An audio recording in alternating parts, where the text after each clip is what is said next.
mais ta place aussi comme joueur d'équipe. Je pense que ça, c'est une des grandes différences, là, que c'est pas nécessairement l'athlète qui est la plus vite, la plus haute, la plus forte. Oui, tu dois posséder tout ça, mais tu dois surtout être un atout pour l'équipe. Tu dois être un athlète qui est indispensable puis qui apporte au tout. Ici votre hôtesse Amélie Delobel et je suis très heureuse de vous accueillir sur le podcast Athlète Entrepreneur qui met en évidence des parcours inspirants d'athlètes ou d'anciens athlètes de haut niveau qui se sont tournés vers le milieu entrepreneurial. Ce rendez-vous hebdomadaire vous présente des entrevues qui seront vous motiver à atteindre votre plein potentiel. C'est parti! Bonjour, je suis très heureuse de vous accueillir pour cette deuxième saison de mon podcast Athlète Entrepreneur lors de cet épisode 162 sur devenir un catalyseur de changement et de talent avec l'Olympienne Joanie Fortin. Avant de vous parler de mon invité du jour, je voulais vous présenter Athlete Nation. En effet, si vous souhaitez acheter des suppléments et vêtements pour sportifs tout en encourageant une entreprise sociale canadienne qui remet 20% de ses profits aux athlètes, Athlete Nation est le choix tout désigné. Profitez de 10% de rabais au amiedelebel.com/Athlete Nation avec le code promo AE10, AE majuscule 10. Lors de cet épisode, j'ai eu le plaisir de m'entretenir et de découvrir Joanie Fortin, olympienne en nage synchronisé qui a fait partie de l'équipe qui s'est classée 4e à Londres. L'athlète a annoncé sa retraite après les Jeux olympiques de Londres pour se concentrer sur ses études en psychologie et où elle est devenue conférencière. Sa nouvelle passion, aider les gens à devenir des catalyseurs de changement et de talent. Sans plus attendre, je vous laisse à cette belle entrevue. Bonne écoute! Alors, j'ai le plaisir d'être avec mon invité du jour, Joanie Fortin. Salut Joanie, comment ça va? Bonjour Amélie, ça va très bien, je te remercie et toi? Ça va très bien, mais merci beaucoup à toi d'être avec moi sur cet épisode d'Athlète Entrepreneur. Donc, j'ai bien hâte d'en connaître un peu plus sur ton parcours sportif, professionnel et tes objectifs futurs. Mais tout d'abord, justement, quel a été ton parcours sportif? Puis, qu'est-ce qui t'a amené vers la nage synchronisée? Ça remonte à un très jeune âge, en fait, là. Donc, mes premiers souvenirs, je te dirais, sont un peu flous. Je me souviens, j'étais une petite fille réservée, assez timide. Puis, j'ai expérimenté plusieurs sports, un peu de danse, un peu de natation et tout ça, sans vraiment y trouver mon compte. Puis, à un moment donné, j'avais vu une nageuse synchronisée dans la piscine, puis j'avais eu envie d'essayer ce sport-là. J'avais à peu près 5 ans. Puis, je suis tombée assez rapidement en amour avec le sport. J'ai l'impression que le sport n'est pas tombé en amour aussi rapidement avec moi. Là, je te dirais que c'était pas j'avais pas un grand talent naturel, pas beaucoup de coordination pour être capable de bien me débrouiller dans la piscine. Là. Donc, mais j'adorais ça. Première compétition, je suis arrivée un retentissant 27e sur 20e, sur 27, pardon. Donc voilà, mes parents n'étaient pas certains. Là. Ils se demandaient, OK, es-tu sûr que tu aimes ça? Es-tu sûr que tu veux poursuivre et tout ça? Mais j'ai vraiment eu la piqûre. Puis au fil des années qui ont suivi, je me suis perfectionnée, la coordination s'est améliorée, mes habiletés aussi. Fait que j'ai commencé à monter dans les rangs. C'était pas difficile. Là. Je pouvais pas aller dans l'autre direction. Là. Puis j'avais à peu près 8 ans. Je me souviens, on avait une compétition. J'étais très jeune, mais je prenais ça super au sérieux. Puis cette journée-là, j'étais malade, j'avais de la fièvre et tout ça, mais il n'était pas question que je passe mon tour. Puis je me souviens encore, on était restés pour la remise des médailles, puis il y avait les parents, les athlètes, les entraîneurs dans une salle, puis annonçaient la remise des prix, donc le décompte de la 6e à la première place.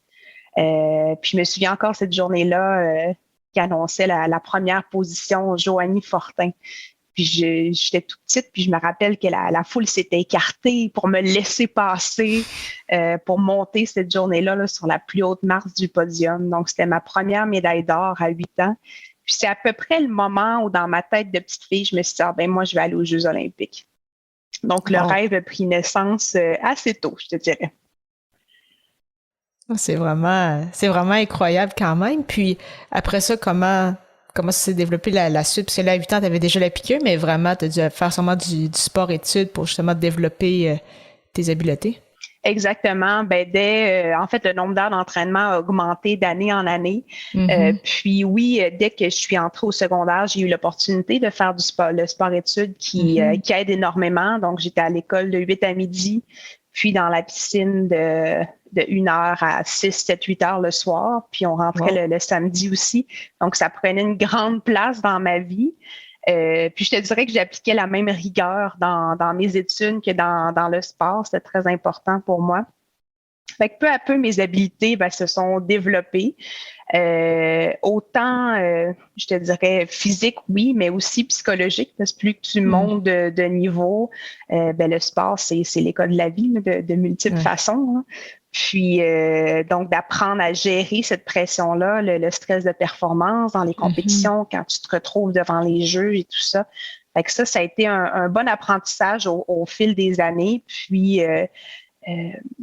quand j'étais un petit peu plus vieille, à peu près adolescente, je me souviens d'y avoir goûté, en fait, à la puissance ou ce que le mental peut faire, en fait, là, quand on n'est pas bien aligné. Puis, j'étais à un événement qui était d'envergure, c'était les championnats canadiens. Puis, cette journée-là, j'étais dans les plus jeunes, puis il y avait une qualification pour l'équipe nationale junior, donc entre 15 et 18 ans.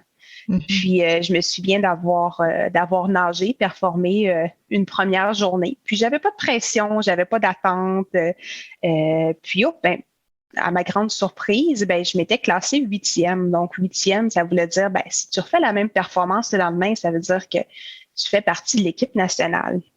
Wow. Donc, super contente et tout ça. Puis là, le lendemain, il fallait que je répète la même performance pour prouver que oui, je mérite bien cette place-là. Un peu comme on l'a vu aux Jeux olympiques récemment. Donc, il y a des épreuves qui ont un programme court, un programme long. Donc, il faut prouver à 2 reprises là, qu'on mérite bien sa place. Puis, la deuxième journée, j'étais tellement nerveuse, j'avais tellement peur de manquer mon coup. Que je me souviens dans la piscine, puis j'ai complètement paralysé.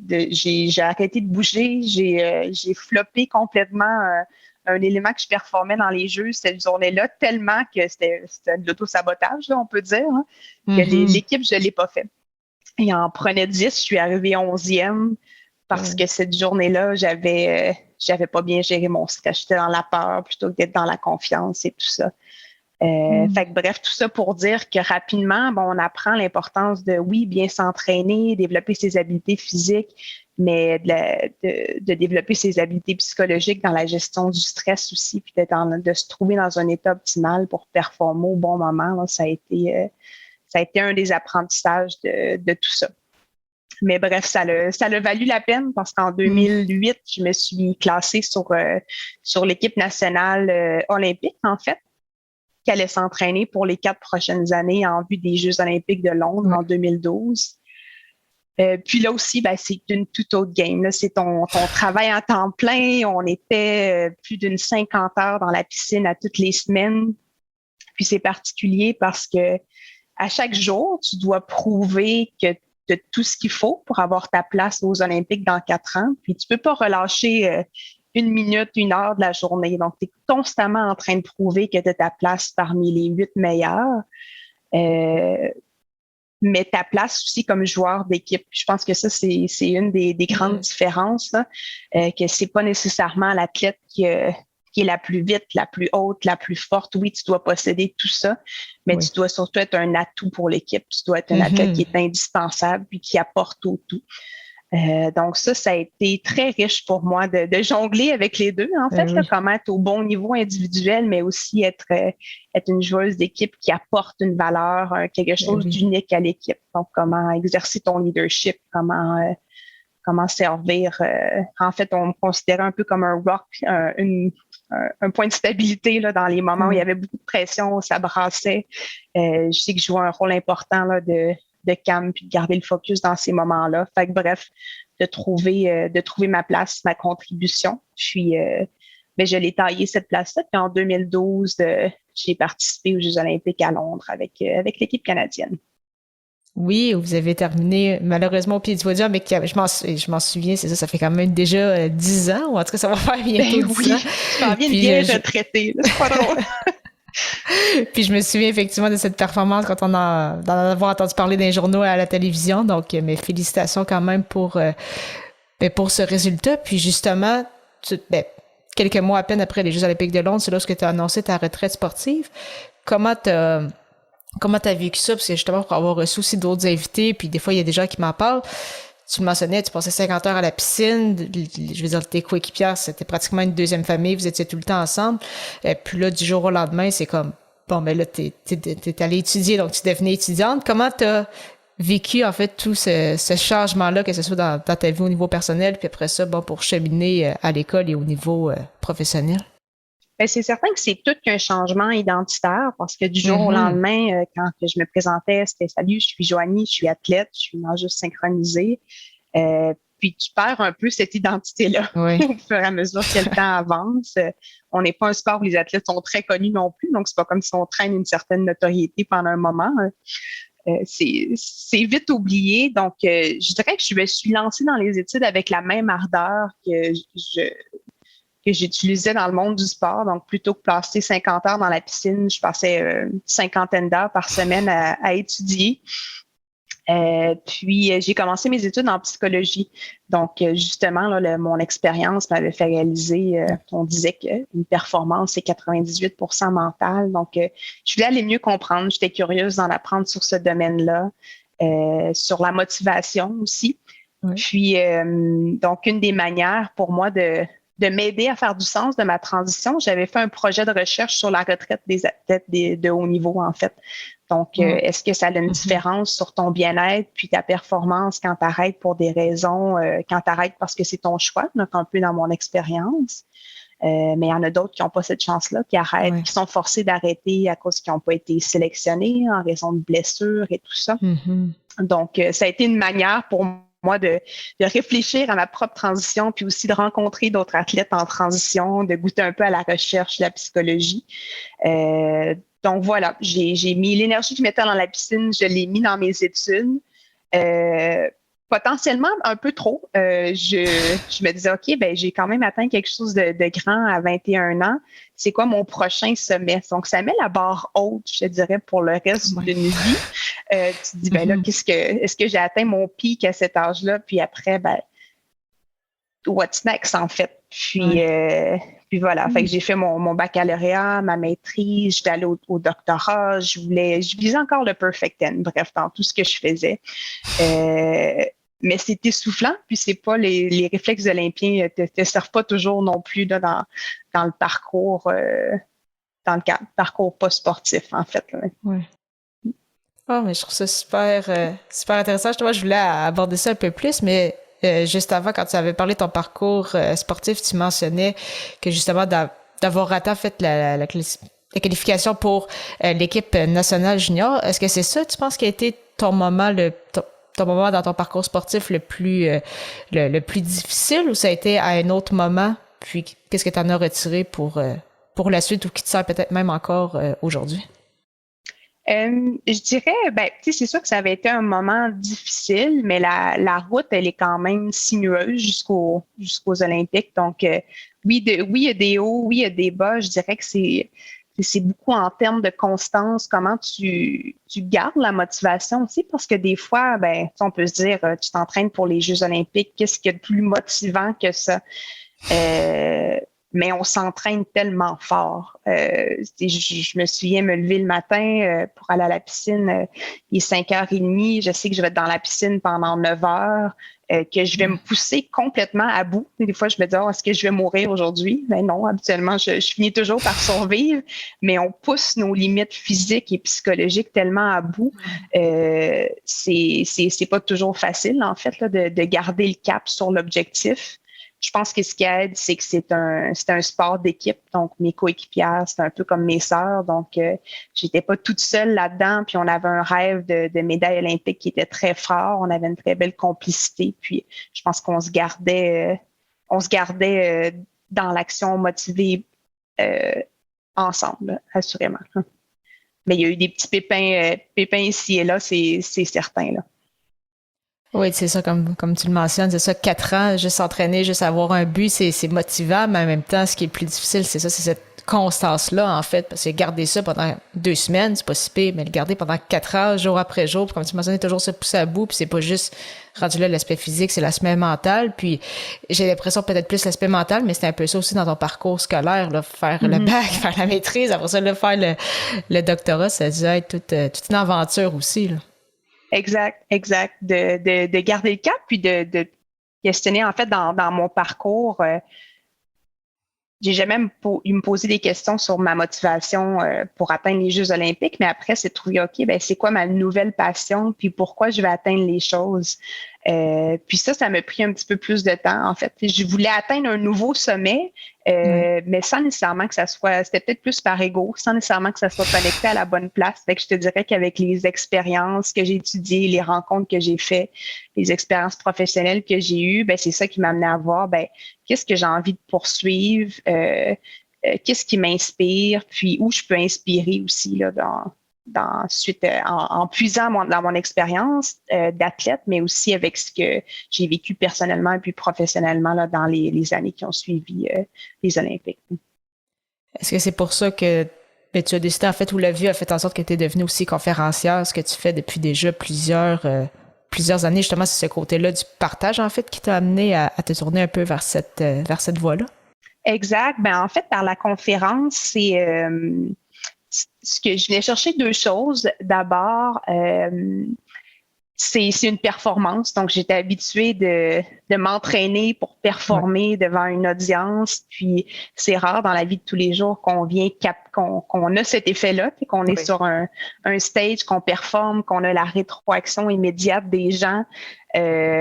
Donc, ça, c'était les conférences, ça me permettait de toucher à ça. Donc, d'avoir l'adrénaline, de venir performer, que ce soit avec des jeunes, des moins jeunes, en milieu organisationnel. Fait que ça, j'aimais beaucoup cet aspect-là. Mm-hmm. Puis aussi, ben, je crois beaucoup au storytelling, fait que l'histoire qu'on raconte, je crois que ça peut aider les gens dans une audience à avoir un sujet ou une approche, une perspective différente sur un sujet X. Puis ça nous aide, nous, personnellement aussi, à faire du sens de notre histoire, puis à continuer d'apprendre sur son propre parcours, même 10 ans après. Donc, c'est pour ça que ce qui est conférence, ça m'a toujours attirée. Puis j'aime garder une place pour ça dans ma vie professionnelle. Puis l'histoire que je raconte, ben, elle évolue au fil du temps. Au début, c'était très collé sur ce que je venais de vivre aux Olympiques. Puis là, ben, peu à peu, je parlais de haute performance et tout ça. Puis avec l'expérience, ayant rencontré mon mur assez jeune, suite à mes études, mon discours a changé. Je parlais de performance, mais de performance durable. Comment tu peux être bon et bien dans ce que tu fais? Comment tu peux combiner performance et bien-être? Trouver une motivation qui t'est propre, connecter ce que tu fais à tes valeurs et tout ça. Fait que j'utilise des histoires de mon expérience sportive, mais le discours change assurément là, en fonction de justement l'expérience personnelle, mais aussi professionnelle. Donc, travailler dans une organisation, comment ça se passe en fait là, pour un employé, pour des gestionnaires, pour des exécutifs et tout ça, comment se vit la performance dans ce milieu-là. Donc, c'est quelque chose qui est très évolutif, puis qui me permet de continuer à grandir. Fait que quand je rencontre un sujet, des personnes où je vis une expérience qui est inspirante, j'essaie d'inspirer à mon tour avec ce que ça génère en moi. Tu parlais de murs, c'est ça, même au niveau éducatif, c'est ça. Tu as eu des défis à relever au niveau sportif, mais qu'est-ce que ça t'a fait réaliser justement ce mur-là? À quel moment tu t'es dit peut-être que c'était trop ou je faisais des choses, mais pas nécessairement pour les bonnes raisons? Est-ce qu'il y a eu vraiment un élément déclencheur ou ça a été vraiment plus un effet cumulé de pleines décisions? C'est vraiment suite à la maîtrise. Donc, je mentionnais que je voulais atteindre un nouveau sommet. Là, donc, j'étais à la poursuite de ça, mais sans trop savoir quelle forme ça allait prendre. Donc, étudier beaucoup, je voulais être au top. Je voulais rentrer dans la plus grande firme de consultation. Puis, finalement, je me suis rendu compte, j'ai fait un burn-out, en fait, à l'âge de 27 ans. Donc, c'était quand même assez tôt. Puis, puis, je suis pleine de gratitude pour l'avoir vécu aussitôt, en fait, parce que ce que ça me fait réaliser, c'est que certains réflexes que j'avais qui m'ont permis d'exceller comme athlète, mais qui n'étaient pas soutenables pour toute une vie, en fait. Hein. Donc, par exemple, comme athlète, on a une persévérance qui est super, mais souvent, ben, c'est très près de l'obsession. Donc, si on applique cette obsession-là dans les études, dans le travail et tout ça, ça devient vite essoufflant. Fait que, bref, c'est un peu le mur que j'ai rencontré qui m'a amené à me dire, ben, c'est quoi mes valeurs? Tu sais, je suis quelqu'un qui valorise l'excellence, mais aussi la santé physique, psychologique. C'est important pour moi d'avoir le temps de bouger, d'être bien dans ma tête, dans mon corps, l'autonomie et tout ça. Donc, qu'est-ce qui correspond à mes valeurs? Puis comment je peux continuer d'exceller dans ce que je fais, mais m'assurer que je fais les choses pour les bonnes raisons, puis que je continue à faire quelque chose qui me passionne et tout ça. Fait que ça a été un point tournant. Puis je continue d'apprendre aussi parce que peu de temps après, je suis devenue maman. Fait que ça aussi, ça vient avec son lot de nouvelles découvertes et tout ça, là. Donc voilà. Ah, mais c'est super intéressant. Puis dans le fond, c'est quand tu te posais justement tes questions pendant ton parcours scolaire, ces questions-là se sont un peu répondues en fait d'elles-mêmes quand tu parlais de l'importance, c'est ça, d'inspirer, mais aussi c'est ça, d'aider les gens à se sentir bien physiquement, psychologiquement, à quel point c'est important pour toi. Puis c'est ça en fait qui te guide en fait présentement, que ce soit au niveau professionnel, que ce soit lors de tes conférences ou aussi comme mère de famille maintenant. Tout à fait, exactement. Puis ça peut prendre plusieurs formes. Donc, entre autres, dans les dernières années, je travaille en développement organisationnel, en tout ce qui touche l'apprentissage, le développement. Puis on a parlé beaucoup de quel est le futur du travail. Donc, dans les organisations, on a tous vécu un sprint en début de pandémie où tout le monde était sur l'adrénaline et tout ça. On était tous en mode performance. Puis je pense que l'épuisement s'est fait sentir à peu près partout. Puis ce discours-là de performance, mais de bien-être aussi a pris toute une place, donc à la fois dans le milieu organisationnel, dans le milieu sportif. J'ai l'impression que c'est sur toutes les lèvres, en fait. Là. On est en train de revoir notre modèle, notre manière de travailler, d'évoluer, d'être en meilleur équilibre. Fait que je trouve que c'est une période intéressante pour s'inscrire là-dedans, là, que ça soit par l'écriture d'articles, de blogs, par conférences, et de voir comment je peux contribuer à cette discussion-là pour faire évoluer les choses. Là. Oui, justement, c'est ça, tu as tes conférences, puis là, tu mentionnais ça, des articles de blog, parce que tu es quand même assez active sur le réseau social, donc LinkedIn, que de plus en plus de gens utilisent justement, bien évidemment, beaucoup dans ton milieu et dans le mien également. Qu'est-ce qui t'a poussé, en fait, justement, à dire, au lieu d'être juste sur LinkedIn pour commenter ou échanger avec des gens, bâtir un réseau, vraiment, tu voulais également créer du contenu, donc que ce soit sous le format des publications ou des articles de blog. Qu'est-ce qui t'a poussé, en fait, c'est ça, à créer ce contenu-là? D'abord, j'ai du plaisir à le faire. J'ai du plaisir à écrire et tout ça. Donc, de temps en temps, j'ai une idée qui germe dans mon esprit puis qui me donne, j'ai envie de la développer. Il y a quelque chose qui a allumé une petite flamme.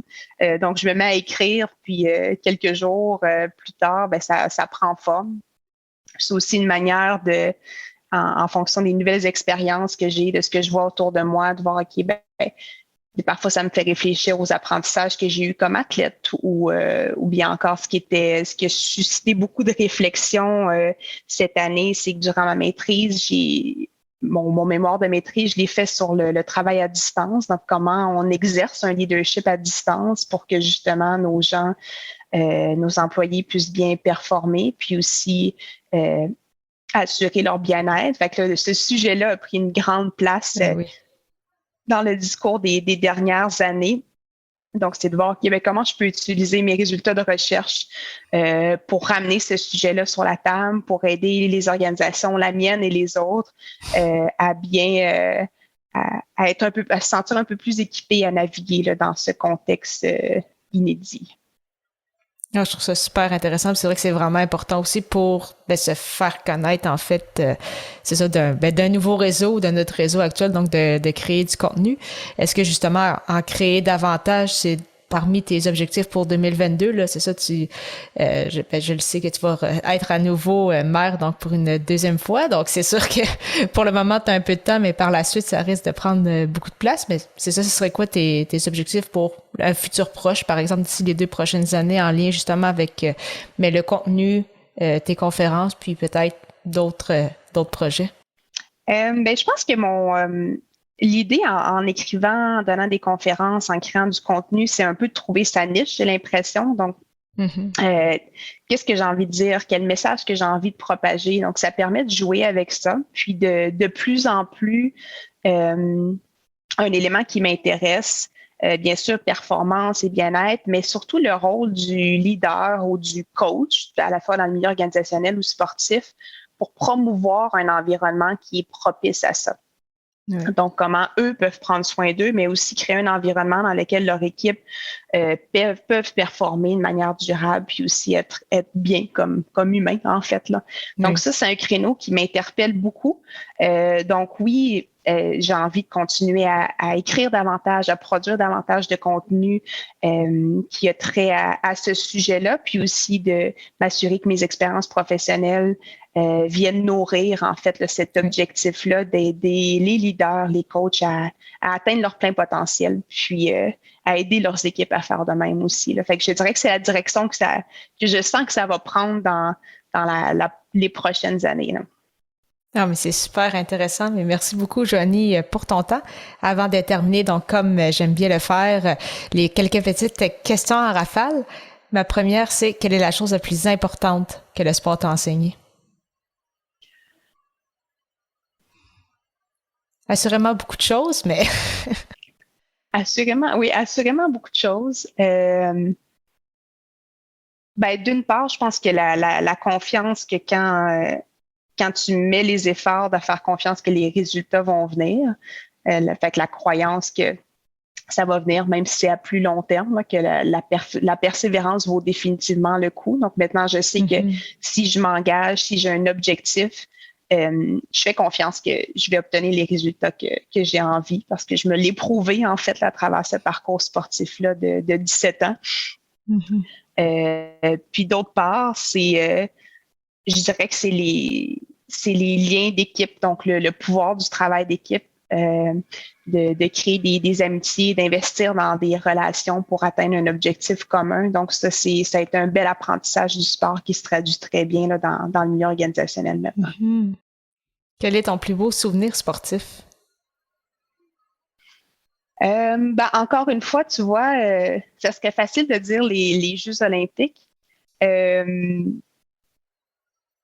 C'est un peu un tout. Je pense que je me souviens des moments passés avec les filles, avec mes sœurs, où on était en camp d'entraînement, en compétition dans différents pays à travers le monde, les aventures qu'on pouvait vivre ensemble, les hauts, les bas. Donc, c'est tous ces petits moments-là qui sont venus caractériser puis rendre le parcours si unique de notre équipe là, dans les 4 dernières années. Là, je dirais que ça, c'est ce que je retiens puis je me souviens le plus. Là. Quel est ton meilleur conseil pour un athlète ou un ancien athlète qui souhaite lancer son projet? D'abord, ça serait de s'assurer quelle est la motivation derrière ça. Donc, ça, je pense que c'est la principale chose. Donc, pourquoi j'ai envie de lancer ce projet-là pour le poursuivre, s'assurer que c'est connecté à la bonne place, à nos valeurs, à un objectif qui nous parle et tout ça. Puis ensuite, de se lancer avec la même passion qu'on s'est lancé dans le sport ou dans d'autres poursuites, puis de faire confiance qu'il y a des belles choses qui vont arriver de ça, en fait. Puis finalement, une petite question bonus, on s'en doute un peu, mais au niveau vraiment personnel, quel est ton réseau social préféré? J'aime bien utiliser LinkedIn comme plateforme, justement, là, pour partager du contenu, apprendre de d'autres professionnels et tout ça. Là. Je pense que c'est une plateforme qui permet de s'assurer qui compose un défi, en fait, de publier du contenu qui est à la fois professionnel, mais aussi personnel et tout ça. Donc, voilà. Oui, c'est super. Mais merci beaucoup encore une fois, Joanie, pour ton temps. C'était super apprécié. Puis je te souhaite la meilleure des chances pour la suite. Un grand merci, Amélie. Merci beaucoup encore une fois à Joanie Fortin pour son temps et en souhaitant que vous ayez apprécié ce 162e épisode officiel d'Athlète Entrepreneur. Avant de vous laisser, je souhaitais vous parler de l'hébergeur francophone de podcast que j'utilise pour ce podcast ainsi que les médias sociaux en affaires, soit Ocha. Ocha n'est pas qu'un hébergeur de podcasts, mais également un outil marketing qui vous permet, entre autres, de générer des clips audio, de bâtir votre propre liste de courriels et de planifier vos publications sur les réseaux sociaux. Pour profiter d'un essai gratuit de 2 semaines, simplement allez au amiedelabel.com/Ocha, AUSHA. Je vous donne rendez-vous à l'épisode 163 pour mon entrevue avec Martin Tauvois, un karatéka qui accompagne les sportifs grâce au coaching mental et à l'hypnose. Ne manquez pas ça!